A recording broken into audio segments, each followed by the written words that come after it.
Bom, pessoal, agora nós vamos falar um pouquinho sobre as aplicações do sistema de proteção, para a gente entender um pouquinho como que funciona, tá? Então, eu já tinha comentado com vocês anteriormente que nós tínhamos dois tipos de armaduras, basicamente. As armaduras ativas, que são as armaduras que são aplicadas à proteção, e as armaduras passivas, né? Que nós desde temos as longitudinais, as de distribuição, as de fretação, né? E os estribos. Então, essas são as armaduras passivas que não são aplicadas aos sistemas de proteção, né? As ativas, elas são constituídas por barras, fios isolados ou por cordoalhas, né? Que tem como função principal produzir essas forças de proteção, né? No qual ela se aplica um pré-alongamento inicial nela. Então, vamos lembrar, a proteção ela vai aplicar um pré-alongamento inicial nessa minha barra, no meu fio ou na minha cordoalha. Já as passivas são aquelas armaduras que não sejam usadas para produzir proteção. Então, todas as outras são consideradas armaduras do tipo passiva, tá? Quando a gente analisa as armaduras ativas, nós temos duas situações principais, que são as armaduras ativas pré-tracionadas e pós-tracionadas. O que significa isso? As pré-tracionadas, esse alongamento, né, quando a gente aplica uma proteção numa cordoalha, por exemplo, nós vamos dar uma esticada nela. Tem esse prévio alongamento. Então, o que é esse pré-alongamento? Nas pré-tracionadas, o pré-alongamento ele é feito utilizando apoios independentes do elemento estrutural. Então, antes do lançamento do concreto, né, a gente faz esse alongamento dela. Então, a armadura, ela fica aderente ao concreto em toda a extensão do seu elemento, né? O sistema pré-tracionado são adequados para instalações fixas, né? Então, tipo uma fábrica, pistas de proteção. Então, previamente, antes da concretagem, é aplicado essa proteção no nosso elemento estrutural, tá? Então, essas são as pré-tracionadas. E nós temos também as pós-tracionadas. Então, no caso, as pós, os cabos, eles estão esticados somente depois da cura do nosso concreto. Ou seja, a armadura protendida ela é ancorada nas extremidades do nosso elemento estrutural e ela fica aderente ao concreto ao longo por meio da injeção daquela nata de cimento, né, dentro das bainhas. E aí, ela pode ter proteção sem aderência também. Esse tipo de sistema, entendam sempre, ele é aplicado depois da concretagem. Então, essa tensão, esse esticamento que a gente faz, né, esse estiramento que a gente faz no nosso elemento, ele é sempre depois. Então, nós temos esses dois tipos de proteção nas nossas armaduras ativas, as pré-tracionadas e as pós-tracionadas, tá? Esse sistema pós-tracionado, eles são mais utilizados quando a proteção é realizada na obra, né? Então, normalmente, a proteção é aplicada normalmente para executar obra in loco, tá? As pré-tracionadas, normalmente, são para que esses elementos pré-moldados, quando já são feitos numa fábrica, tá? Como que funciona a sequência construtiva quando a gente tem essa armadura pré-tracionada, né? Então, a sequência construtiva para as pré-tracionadas, então vamos lá. A armadura de proteção, ela é esticada primeiramente, né? Entre os dois apoios que ela vai apresentar. E é nesses dois apoios que ela acaba sendo ancorada, tá? Depois, o concreto, ele é lançado e adensado. Sendo esse... Deixa eu tirar a imagem aqui para não atrapalhar. Esse concreto lançado e adensado dentro da forma, ele envolve as nossas armaduras. Quando o concreto ele atinge uma resistência suficiente, soltam-se as ancoragens dos encontros. Então, assim, antes da concretagem, as armaduras elas já são esticadas. Então, lá nos seus apoios, né, elas são ancoradas e esticadas. É realizada a concretagem. Quando o concreto atinge a resistência suficiente, a gente solta ela desses encontros, né? Então, é como se ela voltasse um pouquinho, né? E aí, nesse momento, há essa tensão sendo aplicada. E aí, há a transferência de força para a viga por aderência entre o aço e o nosso concreto. Então, no momento que solta-se essas ancoragens, há essa transferência de força para a viga por aderência entre o nosso aço e o nosso concreto. Então, é nesse momento, a nossa viga adquire essa resistência maior devido a ao fato de soltar essas ancoragens, tá? Quando os apoios eles são liberados ou quando se corta também a armadura que foi distendida, ela tende a voltar um pouquinho ao seu diâmetro sem carga, tá? Esse aumento do diâmetro, ele mobiliza um pouquinho do atrito no concreto, né? Então, você imagina, quando você estica algo, faz o quê? Ele estica um pouquinho. Quando você solta, ele volta normal, né? Então, isso acaba gerando uma maior... aumentando ainda mais essa questão do nosso atrito, né? Entre os nossos elementos. Então, dá mais aderência.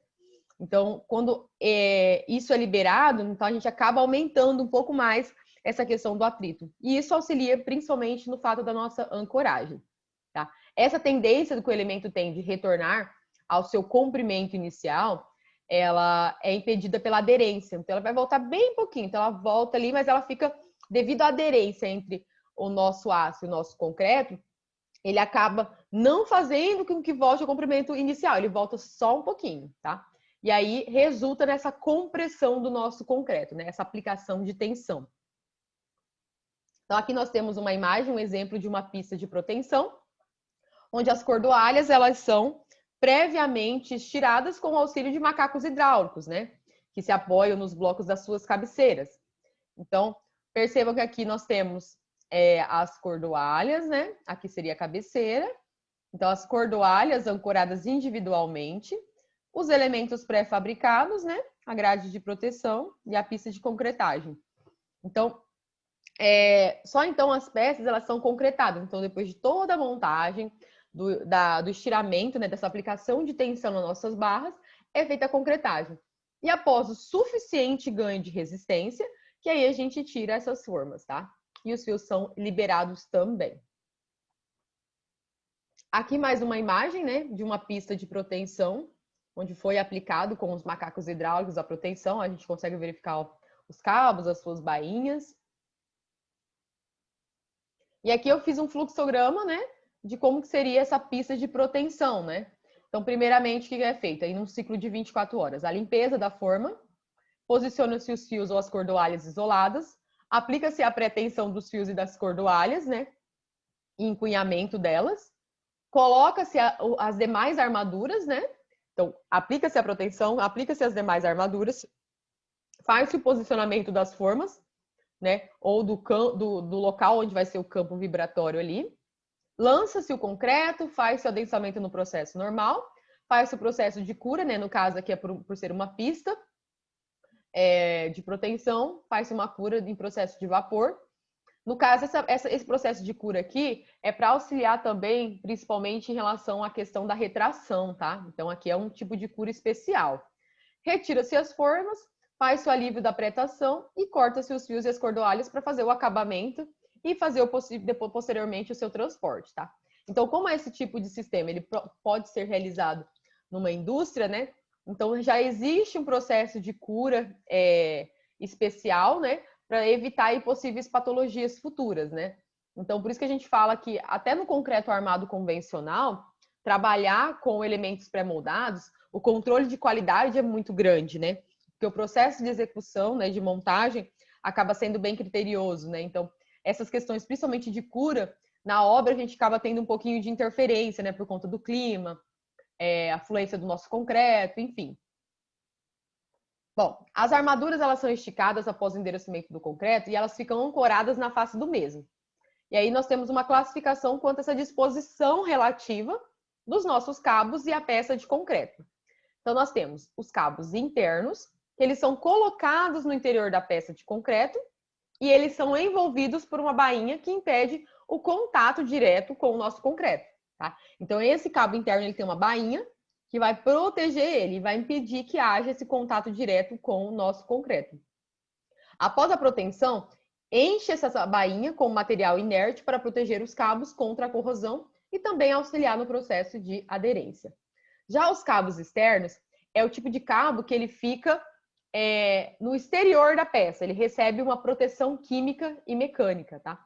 Então nós temos essas duas situações de cabos que são utilizados. Os cabos internos, que tem essa bainha, que vai impedir esse contato com o concreto, e os nossos cabos externos, que eles ficam diretamente em contato com a nossa peça ali e eles acabam recebendo para sua proteção um material químico e mecânico.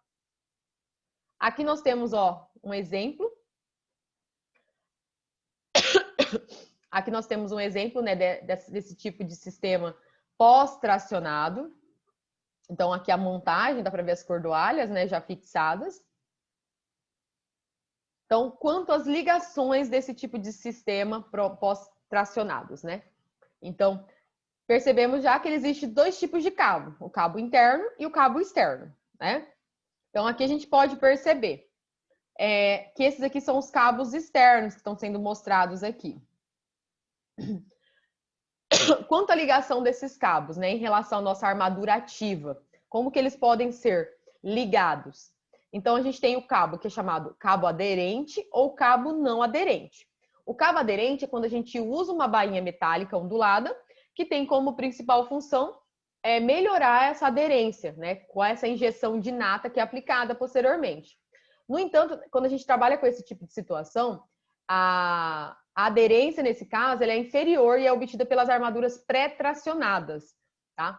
Então, trabalhar com esse cabo aderente, ele tem essa desvantagem aí de que a aderência, nesse caso, ela acaba sendo um pouquinho inferior à obtida nas armaduras pré-tracionadas. Então, o cabo aderente, ele acaba não sendo tão vantajoso no sistema pós-tracionado. Já os cabos não aderentes, né, que são os cabos internos, como bainhas de plástico, são consideradas não aderentes, tá? Então, aquela bainha de plástico, a gente chama ela de não aderente. Os cabos externos são sem ligação direta com a viga ao longo do cabo e são evidentemente do tipo não aderente. E eles acabam sendo muito utilizados como reforços de obra, né? Então, você precisa criar uma estrutura de reforço a uma obra e você utiliza esse tipo de cabo não aderente do tipo externo, tá? Então, nós temos o cabo não aderente, que é o interno, que é aquele que tem a bainha de plástico, que são considerados não aderentes, e também tem o não aderente externo, tá? O não aderente externo, ele normalmente é usado para esse tipo de situação, que é reforço de obra, tá? E as bainhas, normalmente, elas possuem uma graxa inerte em seu interior. E essa graxa, ela acaba auxiliando o nosso aço a evitar o processo de corrosão. Aqui nós temos uma imagem, ó, das nossas bainhas metálicas, né? O cabo lá no seu interior. Um exemplo aqui, ó, de bainhas metálicas. E aqui as bainhas plásticas engraxadas, né? Então, aqui é a nossa cordoalha, né? E a sua bainha engraxada. Então, nós temos essas duas situações, tá? Dessas bainhas aí. As de plástico, que a gente chama de não aderente, de forma interna, e as externas, que elas também não são aderentes e elas são mais utilizadas aí para reforço. E já as metálicas, a gente considera aqui do tipo utilizadas como cabos aderentes no sistema pós-tracionado, tá, pessoal?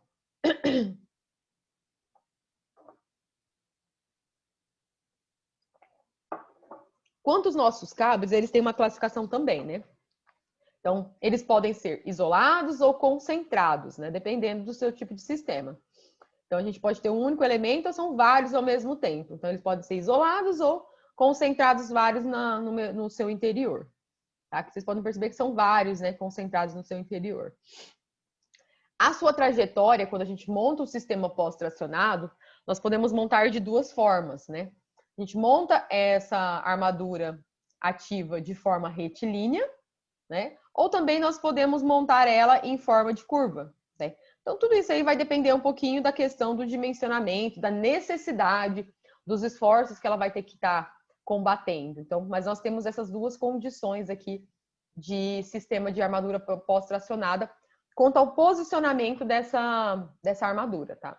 Então, ela posicionada aqui dessa forma, você já deve ter visto nesse formato aqui, né? A gente acaba vendo muito o Juliando postando as fotos em relação à execução da proteção nesse tipo de sistema. E aí, como que funciona a sequência construtiva do sistema pós-tracionado, né? Porque a gente comentou aí do pré-tracionado, né? Então, onde essa tensão ela é aplicada antes da concretagem, né? E aí, depois que concretou e fez o processo de cura, né? Passou pelo processo de cura, a gente solta essas ancoragens, certo? Agora, como que funciona a pós-tracionada? Então, primeiramente, faz a montagem das formas, amarração, tanto das nossas armaduras passivas e bainhas, né? E aí, na sequência, faz-se o lançamento do concreto, não entrando em contato direto com a armadura de proteção, né? Então, lembre que nossa armadura de proteção, ela tem aquela proteção, ela está envolta por uma bainha, tá? Então, ela não está em contato direto com o nosso concreto, tá? Depois, a gente vai para o processo de proteção e ancoragem. E esse processo de proteção e ancoragem, ele só é feito após o endurecimento do nosso concreto, ou seja, no momento que ele alcança pelo menos a sua resistência mínima, tá? Então, alcançou essa resistência mínima aí, já pode partir para o processo de ancoragem e proteção. E aí é feito também a injeção de nata de cimento nas bainhas. Então, lembra que aquela bainha, a nossa armadura está dentro de uma bainha, né? Então, essa armadura ela não está em contato direto com o concreto. Depois que é feito a concretagem, ocorre a cura do nosso concreto, depois do processo de proteção, é aplicada essa injeção de nata de cimento dentro das bainhas. Então, as bainhas alojam o cabo com uma certa folga, que esse intuito é realmente de promover uma aderência entre a armadura e o concreto. Então, é necessário que, devido a essa folga, seja preenchido o vazio. Então, é aplicada essa nata de concreto no interior dessa bainha. E aí, após a proteção e ancoragem dos cabos, injeta-se essa nata de cimento que, sob uma pressão, sob pressão através de uma das extremidades do nosso cabo, tá? Feito isso, é feito um acabamento nas extremidades do cabo e aí nós temos a nossa peça protendida do tipo pós-tracionada, tá? Então, tem-se esse procedimento a mais aí da aplicação dessa nata na nossa estrutura, tá? Dentro dessa bainha, porque como ela tem uma leve folga aí, a gente precisa depois acrescentar esse material no seu interior. Então, esse seria o processo de sequência. Então, aqui eu dei uma representação, né? Da montagem da nossa viga, né? Com todas as suas armaduras, todas organizadas aqui, né? Com as bainhas metálicas. E aí, é feito o estiramento, né, da armadura de proteção. Vamos entender que isso aqui já foi concretado, tá? Só que ele deixou sem a imagem do concreto aqui, só para a gente enxergar como que isso é feito, tá? Então, é feito esse estiramento da nossa armadura de proteção, após já isso concretado e passado pelo processo de cura. E aí, depois, com o equipamento, injeta-se cimento, né? Uma nata de cimento dentro do interior da nossa bainha. Aqui é um outro exemplo, né, de uma armadura pós-tracionada, uma cordoalha, que ela tem esse formato mais curvo, né? Então, esse formato ele vai ser determinado dependendo dos tipos de esforço, né? Quando a gente olha isso daqui, dá a impressão o quê? Que a gente tem momento positivo, tem um momento negativo e tem momento positivo, né? Imaginando aí nossa viga. Então, seria mais ou menos essa ideia para a gente poder se situar um pouquinho em relação a esse tipo de sistema, tá? Então, aqui a gente tem a nossa ancoragem da armadura ativa. E aí, em seguida da armadura ativa, a gente tem aquela armadura lá de fretagem, tá, pessoal?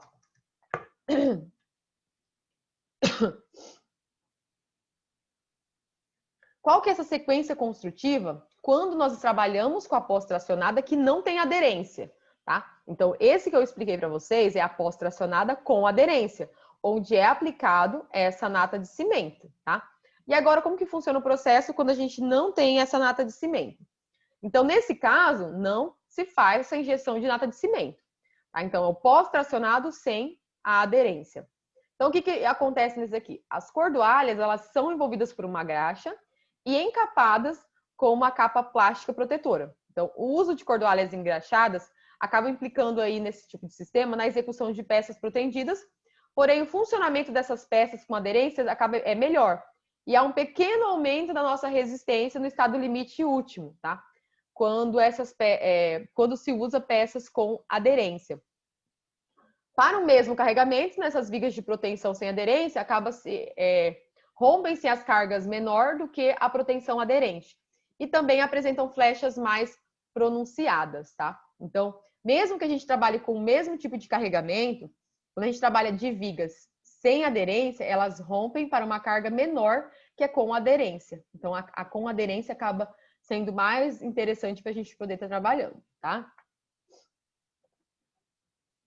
Aqui, ó, mais uma imagem da cordoalha não aderente.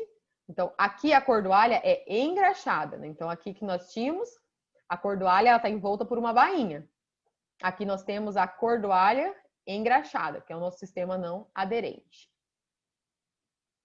Então, aqui mais uma imagem, né, de extremidades dos cabos após a proteção. Então, aqui são os cabos, depois eles foram cortados, depois a gente vem e faz o acabamento nessas regiões aqui, onde foi aplicado o processo de proteção. Tá? A aderência da armadura, ela também influencia bastante no comportamento da fissuração do nosso concreto, tá? Então, em vigas, quando a gente trabalha em vigas com cabos não aderentes, forma-se um pequeno número de fissuras com grande abertura, tá? Então, é uma característica do tipo de sistema pós-tracionado não aderente. Criar essas pequenas fissuras, né, número de fissuras pequenos, mas elas têm uma abertura maior.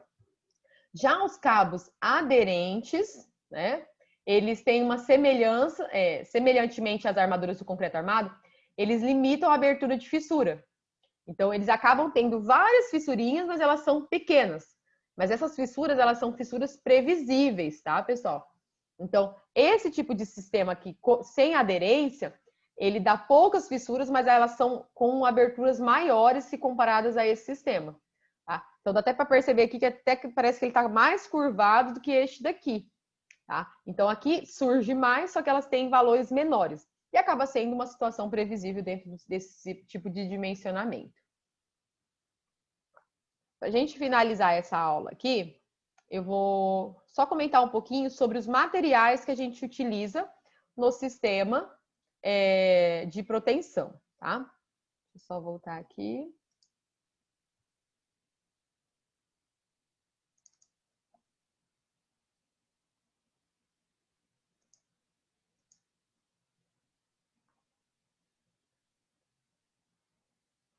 Então, falando um pouquinho dos materiais que são empregados nesse tipo de sistema.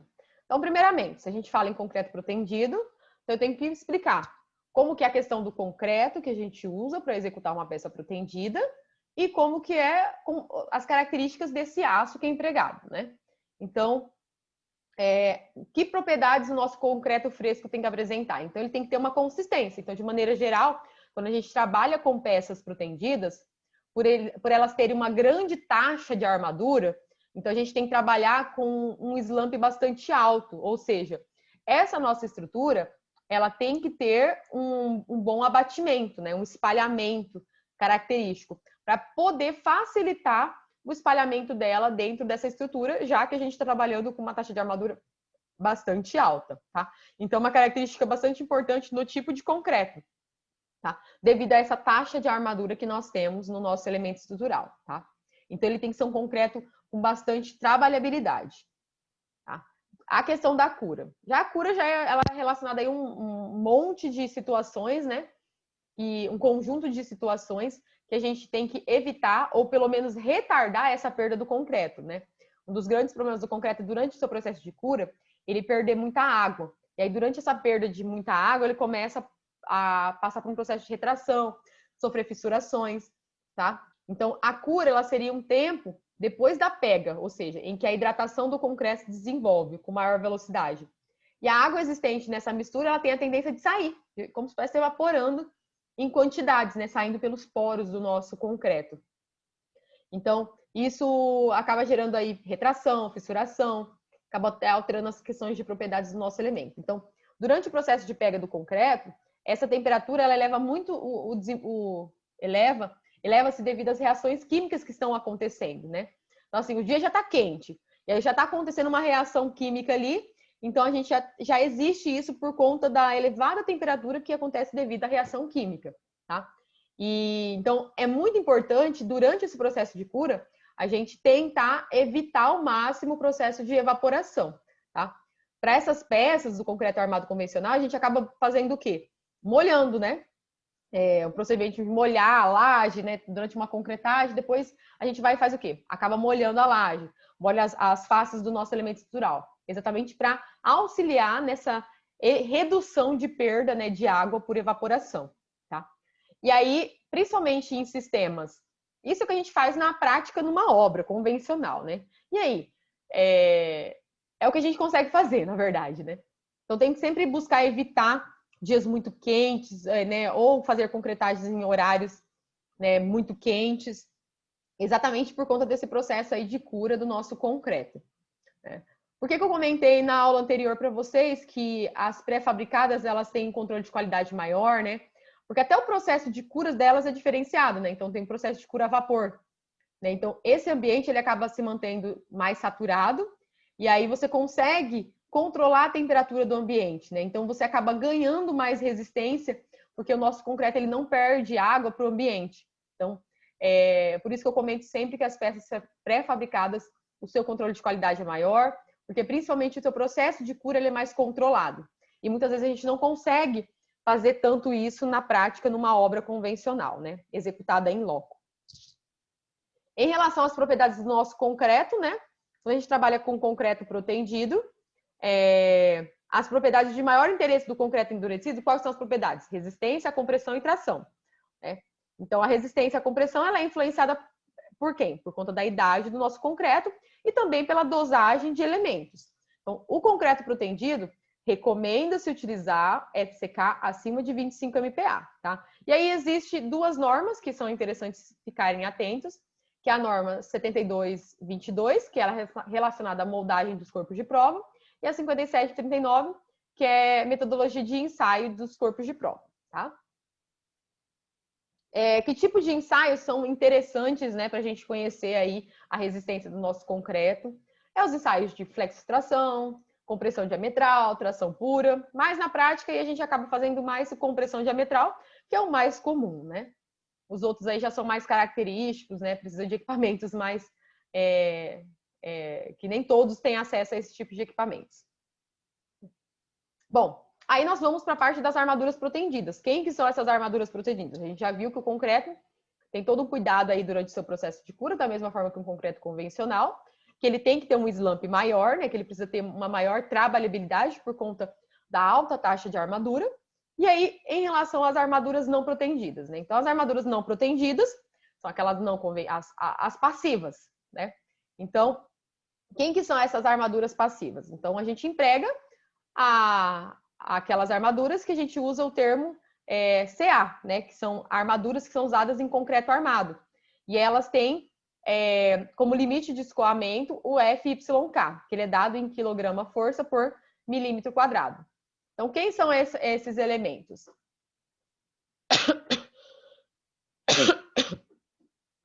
Então, as armaduras passivas, então, todas elas são os aços que são usados em concreto armado, tá? Então, todos os aços, tanto CA50, CA60, as mesmas armaduras que a gente usa em concreto armado, a gente usa em protendido, e são as nossas chamadas armaduras do tipo passivas, tá? Aí, quem que são as armaduras protendidas? Então, aqui já é um outro tipo de armadura. Então, essas armaduras elas já são constituídas por aço de uma elevada resistência, pela ausência de patamar de escoamento, né, diferente dos outros aços. E eles normalmente são designados pela letra CP, ou seja, é um aço que é utilizado para concreto protendido. Quando a gente tem o aço CA, é um aço para concreto armado. O aço CP é o aço para concreto protendido, tá? E aí, na sua especificação do seu... Quando a gente trabalha com concreto...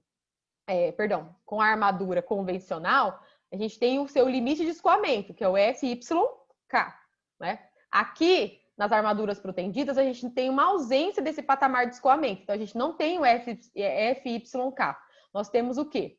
Uma resistência à ruptura por tração, tá? Então, nós temos o FPTK, tá? Então, é resistência característica à ruptura por tração, porque nesse tipo de armadura, nós não temos aquele limite de escoamento. Então, há ausência desse patamar de escoamento, tá? E aí, a designação genérica, né? Que normalmente a gente encontra nesse tipo de aço. O CP, né? Se a gente estivesse trabalhando com o convencional, ele estava escrito CA. Então, CP, que era um aço para concreto armado.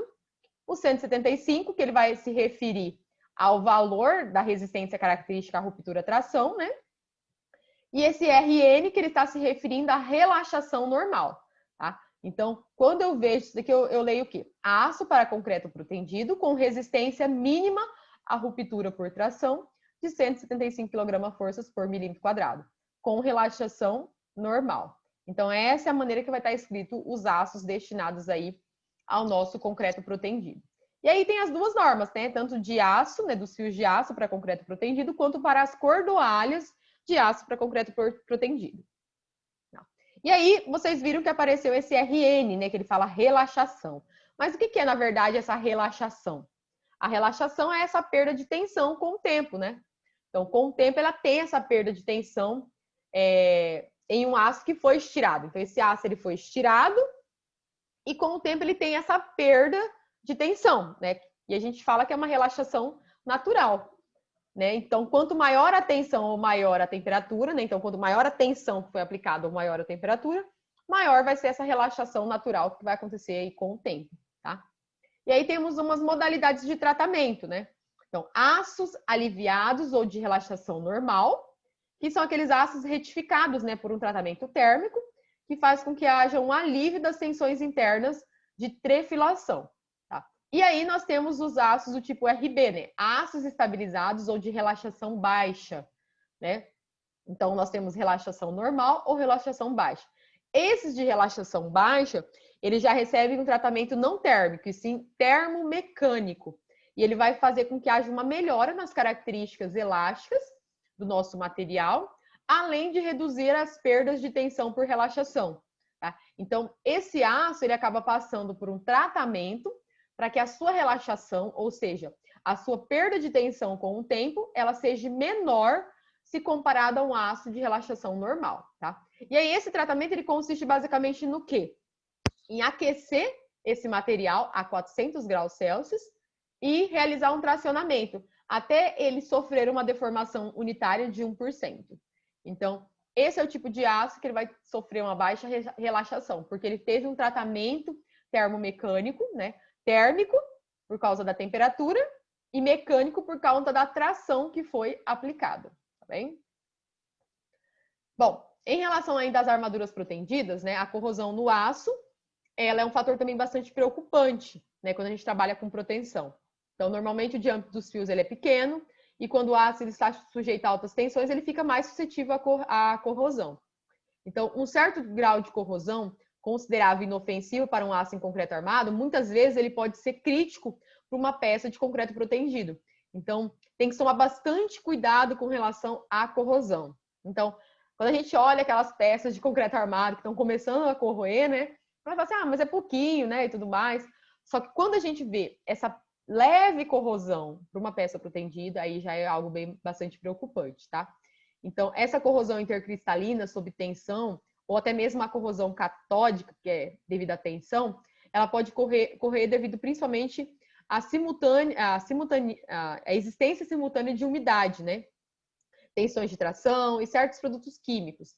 Então, esse tipo de corrosão ele acaba dando origem a fissuras iniciais de pequena abertura e pode, depois, com um certo tempo, até conduzir a uma ruptura frágil, né? Podendo levar um cabo de proteção ao seu colapso. Então, muito cuidado ao executar esse tipo de peça para evitar possíveis problemas que venham a causar a corrosão, tá? Porque a corrosão, mesmo que pequena, ela tem uma influência bastante significativa nas nossas peças aí de concreto protendido. Tá? As peças de proteção, elas devem ser protegidas contra a corrosão na fábrica. Então, esse processo deve vir já de fábrica durante seu transporte na obra também. Tem que ter todo aquele cuidado no manuseio, ao guardar o material na obra, sempre em local seco, aerado, para a gente não ter problemas com a umidade, porque essa umidade pode futuramente aí trazer qualquer tipo de problema na nossa estrutura, tá? Então, é preciso sempre também evitar que os fios entrem em contato direto com o solo, então sempre deixar esses elementos apoiados em algum local para evitar todos esses tipos de contato com umidade, tá? E lembrar sempre que as bainhas, elas sempre devem estar bem impermeabilizadas para não ter nenhum tipo de problema com corrosão, tá? E aí, para a gente poder finalizar, os aços de proteção, eles, como eu já comentei, eles são fornecidos em barras, fios, cordoalhas ou em cordões. Então, quando a gente trabalha com barras, essas barras elas são fornecidas em segmentos retos, com comprimentos de 10 a 12 metros, né? Isso falando de todas, né? Não estou me referindo somente às protendidas, estou me referindo a todas as armaduras que são usadas numa estrutura de concreto protendido, a ativa e a minha passiva. E aí nós temos as barras, que são vendidas de 10 a 12 metros. Os fios, eles têm diâmetros aí de 3 a 8 milímetros, né? E cujo processo de fabricação permite seu fornecimento em forma de rolo. As cordoalhas, que são conhecidas aí como cordas, né? Elas também consistem em um grupamento de pelo menos 6 fios enrolados. Então, nós temos em torno de 6 fios que são unidos e enrolados ali, que vão formar uma cordoalha, né? E em torno desse fio a gente tem um eixo conhecido como eixo longitudinal do conjunto, tá? Então, assim como os fios, elas também são fornecidas em bobinas, porque elas vêm numa grande quantidade. Tá? E os cordões, eles são grupamentos de 2 a 3 fios enrolados em hélice, né? Como passo constante seu eixo longitudinal comum. Então, as cordoalhas são em torno de 6 fios unidos e os cordões de 2 a 3 fios em forma de hélice, tá bem? Então, esses são os tipos de armaduras que nós temos. Barras e fios, que são as mesmas que são usadas em concreto armado, e as cordoalhas e cordões, que já são as armaduras ativas que nós trabalhamos aí em concreto protendido, tá? Pessoal, como eu tinha comentado com vocês, né, essas primeiras aulas elas são bem teóricas. Ainda para amanhã, nós vamos fazer uma parte teórica, falando aí sobre a parte dos equipamentos, os tipos de perda de proteção e estados limites. E aí a gente vai entrar para a parte de cálculo, tá? Porque assim, tem bastante conceito para a gente poder estar apresentando ainda, para depois a gente ir para a parte de cálculo. Então, amanhã ainda a gente vai fazer uma parte teórica. Não sei se em uma aula e meia a gente consegue finalizar, acredito que uma aula e pouquinho a gente já consegue finalizar e já ia entrar para a parte de cálculo do sistema de concreto protendido, bem? Aí fica combinado amanhã de manhã às 8 horas? Tranquilo? André? Amanhã cedo? Ou não pode? Posso. Qualquer coisa você avisa, que você que manda aí. A gente segue seu horário. Não, pode. Tá? Que daí a gente Não, faz de pode manhã sim. e à tarde. Aí já mata? Oi? Se a gente conseguir fazer 3 aulas de manhã e 3 à tarde. Não, beleza. Tá? Eu só não vou fazer mais uma terceira aula hoje, porque eu já tenho aula à noite. Eu tenho 2, então daqui a Não, pouco. beleza. Tá bom? Aí a gente faz 3 de manhã Não, beleza. e 3 à tarde e a gente consegue finalizar. Tá bem? Então, até amanhã, pessoal, às Sucesso. 8 horas. Aí eu mando o link É. para vocês. Até mais.